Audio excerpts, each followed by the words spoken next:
education isn't really where it's at. There's money in other markets. Some people make money through education by speaking at conferences. I hate those kind of revenue streams. The thing that people really want to pay for is the end result.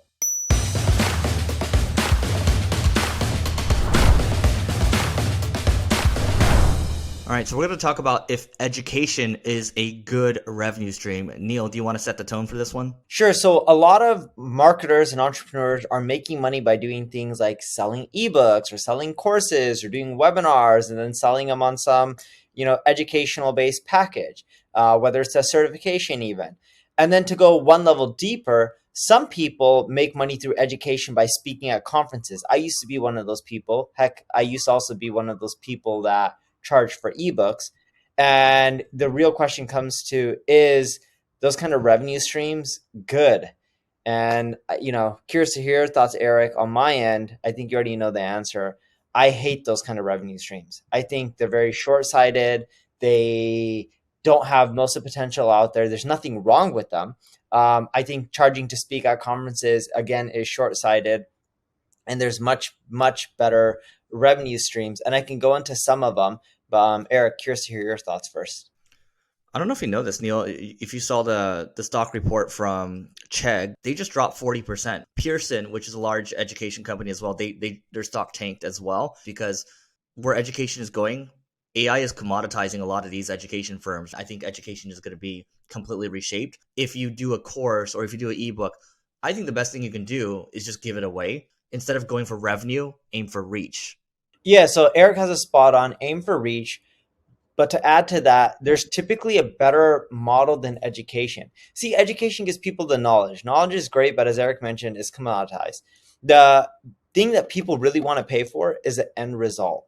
So if you look at fitness, instead of selling education on how to get more fit, if you look at the supplement companies, they make way more money than the educational based companies. If you look at like the Pelotons, the climbers, the tonals, some of them do well, some of them not so much. Why? Because people will pay for the equipment to help you get the results. And there's more perceived value versus some text that you can just sell over and over again, or a video that you can sell over and over again. On the flip side, if you look at my company, I used to charge for ebooks. Well, people just want more traffic. They don't want to read a book on how to get more traffic. Gave away the book for free instead of charging for it, sold services, and we created one of the 21st fastest growing companies according to Inc. in the United States. The model was just better because when we were selling the ebooks and we even tried selling high-end coaching or educational coaching, what people would tell us is, hey, can we just pay you more money to do it for us? And that's what allowed me to really realize that, whoa, education isn't really where it's at. There's money in other markets that are selling other products and services because it's a much bigger, quote unquote, TAM. Another example of this is I used to charge for speaking. Sometimes I still do, but majority of the times I'm looking for the right event. I don't really care for the money. I'm in Brazil right now. Eric's in Turkey, his mastermind. I'm here in Brazil for Web Summit.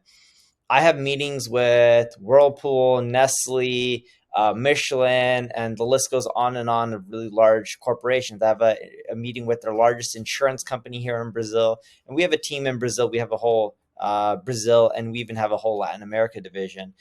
But for me, I don't care for the money for speaking. Closing one of these deals would make me way more money in profit over time than just charging 20, 30, 50, 100 grand, whatever it may be to speak. Don't really charge 100. I also don't really charge 20, 30, but let's say my average is 50 grand.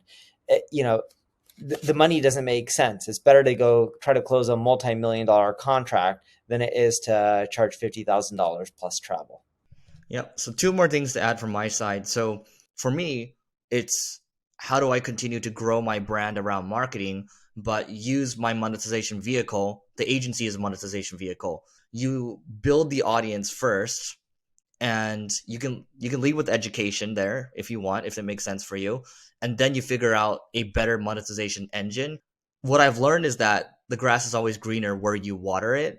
Before we go is, even if you look at the largest education, Yale, Harvard, what do they have?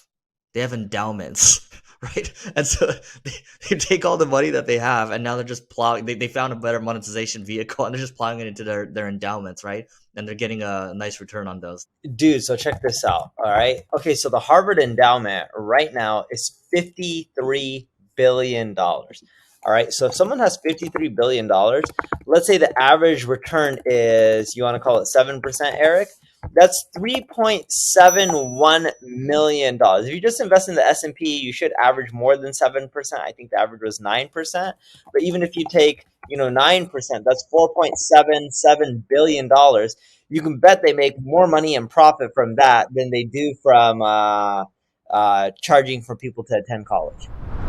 Now, if you have any questions, leave a comment below. I'm here to answer them and help you out. If you enjoyed the video, like it, share it, tell people about it. Thank you very much.